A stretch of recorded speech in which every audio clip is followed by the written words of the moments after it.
सत्संगत जी, प्रेम से कहना धन निरंकार जी।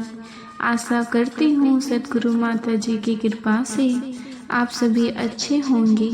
आज मैं आप सभी के लिए एक नई साखी लेकर आई हूँ और हमारी आज की साखी का शीर्षक है ठंडा खाना। चलिए सुनते हैं। आज की यह साखी सत्संगत जी प्रीतम जी अपने कमरे में बैठ खास रहे थे। तभी प्रीतम जी की बहू सैली उनके कमरे में आई और हड़बड़ी में उनके ऊपर एक नए कपड़े की जोड़ी फेंकते हुए बोली, जल्दी से कपड़े पहनकर तैयार हो जाइए। मेरे पिताजी ने अचानक से घर आने का मन बनाया है। उनके सामने इस तरह से बनकर जाएंगे कि आप जल्दी से नहा होकर साफ कपड़े पहन लीजिए। प्रीतम जी पिछले 7 दिनों से नहाए नहीं थे क्योंकि ठंड में उन्हें ठंडे पानी से नहाने की हिम्मत नहीं होती थी और उनकी बहू उन्हें गर्म पानी नहीं देती थी। उनकी बहू का कहा कर थी कि आपने पानी गर्म करके मैं बिजली बर्बाद नहीं करूँगी। इसीलिए वह बेचारे बिना नहाए रह जाते थे। इधर कुछ दिनों से उनकी तबीयत भी खराब थी, इसीलिए वो नहा नहीं पा रहे थे। वहाँ इतनी ज़्यादा ठंड पड़ रही थी कि स्कूल में बच्चों का जाना भी बंद हो गया था। सत्संगत ऐसे में प्रीतम जी को भी ठंड लगती थी। उनके पास एक पुराना स्वेटर था, वो भी फट गया। उन्होंने बहू से कहा, मुझे एक नया स्वेटर खरीद दो।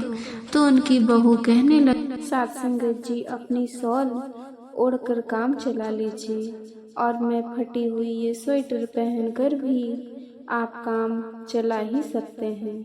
लेकिन स्वेटर इतना खराब हो गया था कि प्रीतम जी को वो पहनते हुए शर्म आती थी, क्योंकि जब भी वो आंगन में सेकने बैठते थे तो कोई ना कोई उनसे मिलने के लिए आ जाता था और लोगों के सामने वो फटा हुआ स्वेटर पहनने में उन्हें शर्म आती थी।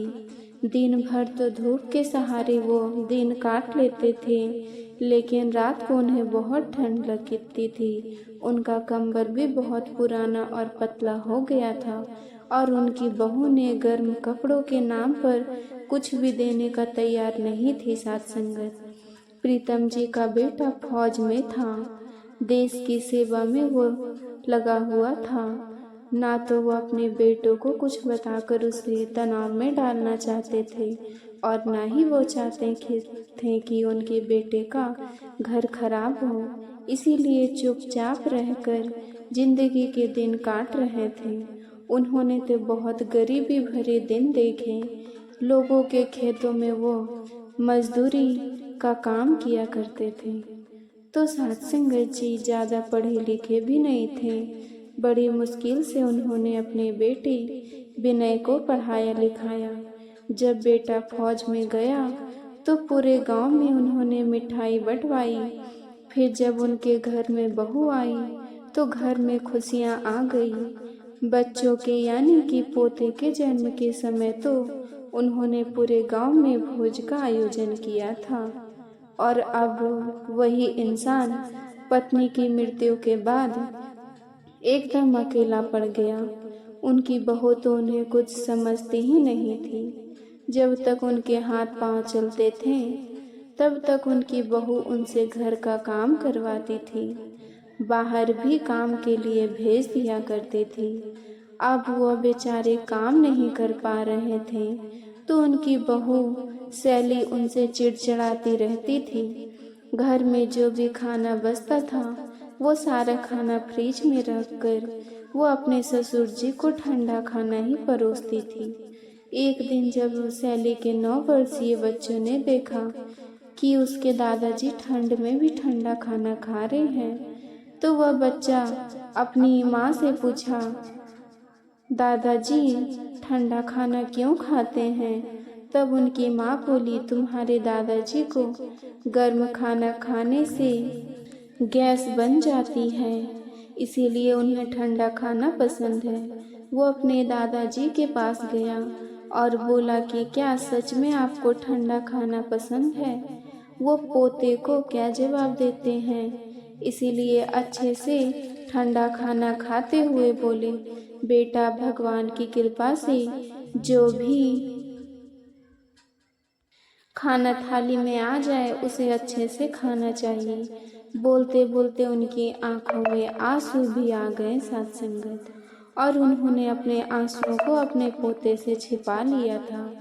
इसी तरह से जब उनका पोता उन्हें ठंड में भी एक पतली शॉल लपेटे हुए देखता था तो माँ को कहता कि क्या दादाजी को ठंड नहीं लगती।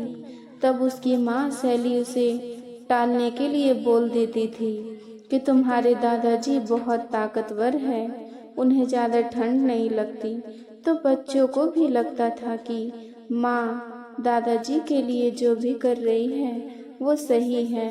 आज जब उस बच्चे के नाना जी अचानक से घर आए तो वह बच्चा अपने नाना जी को देखकर खुश हो गया, उनकी गोद में चढ़ गया।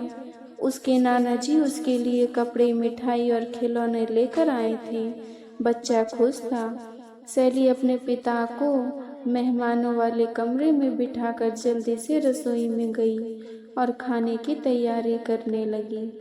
खाने की खुशबू से पूरा घर महक गया। अब अपने ससुर जी को तो सैली ने पहले से ही खाना खिला दिया था। उसके पिता जरा देरी से आए थे तो उसने पिता के लिए गर्मा गर्म खाना बनाया था।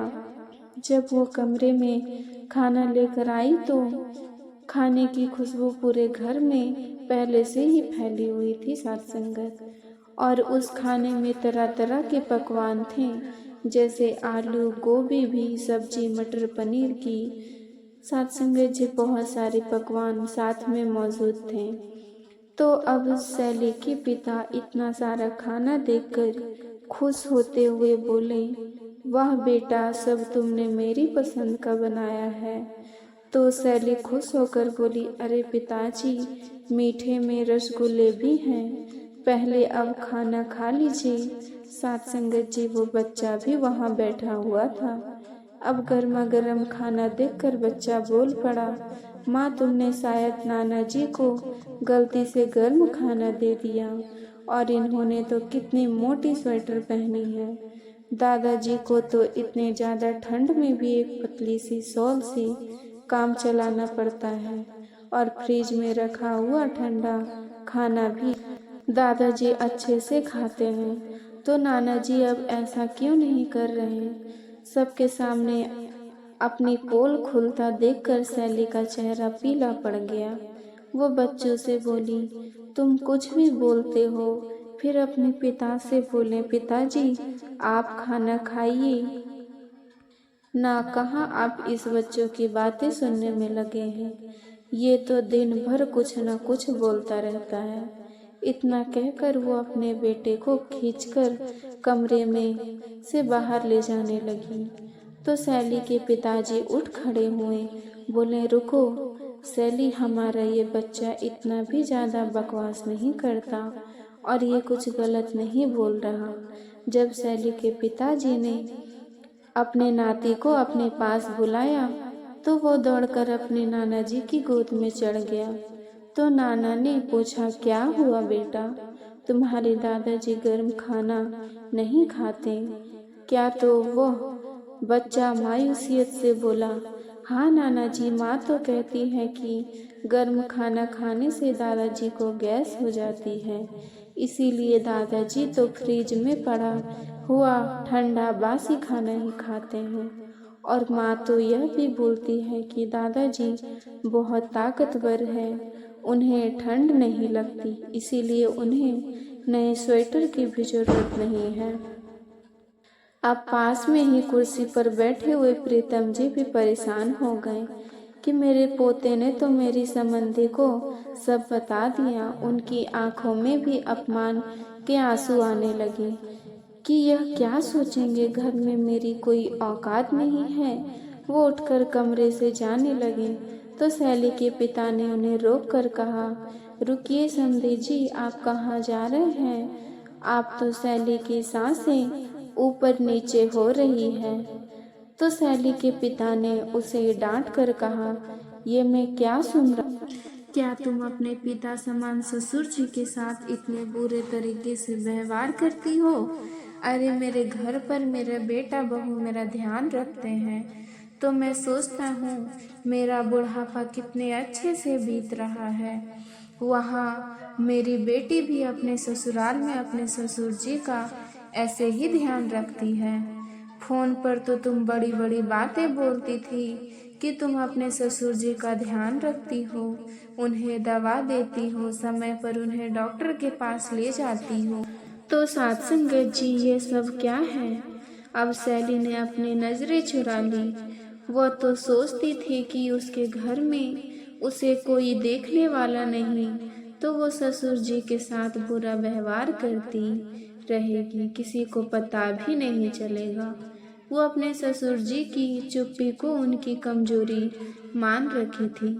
मेरे ससुर जी तो अपने बेटे से भी मेरी शिकायत नहीं करते, इसीलिए सैली की हिम्मत बढ़ती जा रही थी। लेकिन आज अचानक से सैली के पिता ने आकर खुद अपनी आंखों से सब देख लिया था और उन्हें तो ये अंदाजा भी नहीं था कि उनकी नाती इन सारी चीजों को बारीकी से देखता है।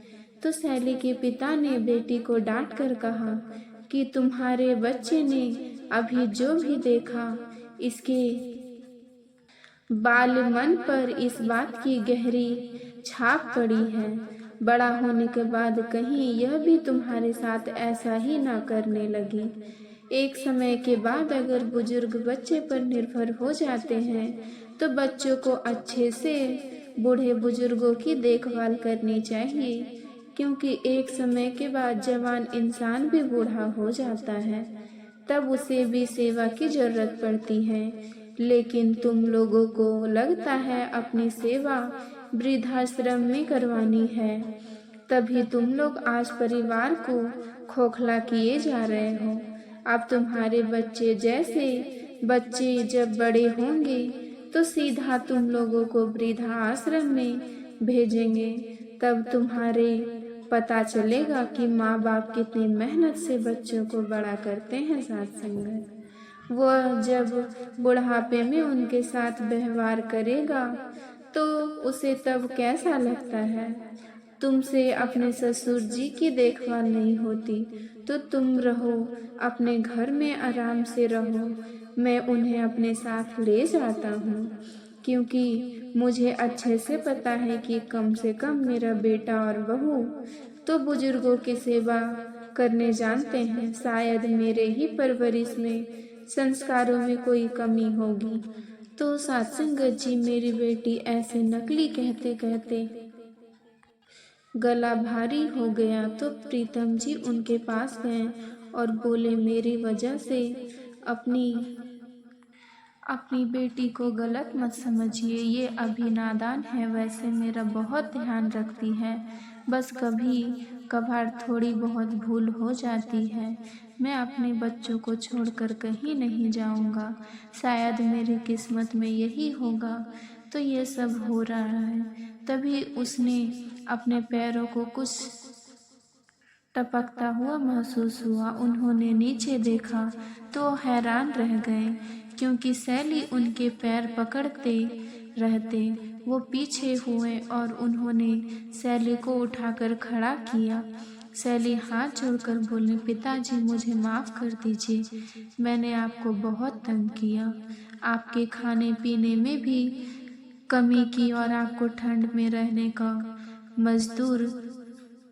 मजबूर किया। फिर भी आप मेरे पिताजी के सामने मुझे बचाने की कोशिश कर रहे हैं। मैं शायद डांट खाने लायक ही हूँ। आपने तो बड़प्पन दिखाया और अपने बेटों को भी कभी कुछ नहीं बताया और मैं गलत करती गई। लेकिन अब मैं वादा करती हूँ कि आगे से मैं आपका ध्यान रखूंगी। और हाँ मेरे बच्चे, इसके बाद सैली ने अपने बच्चे से भी माफ़ी मांगी और सैली ने अपने बेटे को बोला, मैंने दादाजी का ध्यान अच्छे से नहीं रखा, मैं आज तक जो भी कर रही थी गलत कर रही थी, लेकिन आज के बाद मैं तुम्हें दिखाऊंगी कि मैं बुजुर्गों का ध्यान कैसे रखती हूँ। वैसे तो सैली के पिता बहुत गुस्से में थे, लेकिन उन्होंने सैली को माफ कर दिया। शाम तक वो वहाँ से चले गए थे, लेकिन उन्होंने आज अपने बेटी को सही राह दिखा दी थी। तो अब प्रीतम जी का बुढ़ापा भी अच्छे से बीतने लगा था। तो साथ ही अगर आज की ये साखी आपको अच्छी लगी हो, वीडियो को लाइक शेयर सब्सक्राइब जरूर करें। साथ संगत जी प्यार से कहना धन्य निरंकार जी।